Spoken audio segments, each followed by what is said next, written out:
Hello అండి అందరికీ, నేను మీ Revathi. Welcome to SSN vlogs.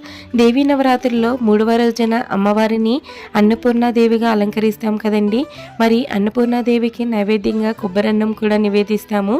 ఈ కొబ్బరన్నాన్ని ఎలా ప్రిపేర్ చేసుకోవాలో ఈరోజు వీడియోలో చూద్దామండి.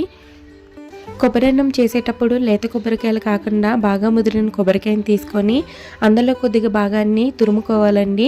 చూసారు కదా, ఈ విధంగా తురిమిన తర్వాత మిగిలిన ఈ భాగాన్ని చిన్న ముక్కలుగా కట్ చేసుకొని మిక్సర్ జార్లోకి తీసుకొని మనం ముందుగా తీసి పెట్టుకున్న ఈ కొబ్బరి నీళ్ళను కూడా యాడ్ చేసి మెత్తని పేస్ట్లా చేసుకోవాలండి. చూసారు కదా, ఇప్పుడు ఈ పేస్ట్ని మనం ఒక జార్లోకి తీసుకొని పాలను మాత్రమే తీసుకోవాలండి.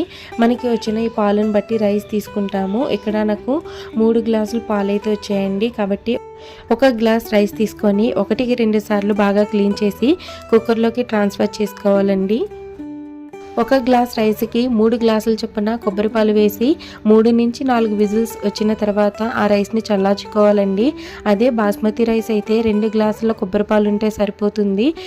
ఇప్పుడు తాలింపు చూద్దామండి. ముందుగా పల్లీలు వేయించుకోవాలి. ఇక్కడ నేను చూపిస్తున్న విధంగా అన్నీ ఒకేసారి కాకుండా ఒకదాని తర్వాత ఒకటి వేసి వేయించుకోవాలి.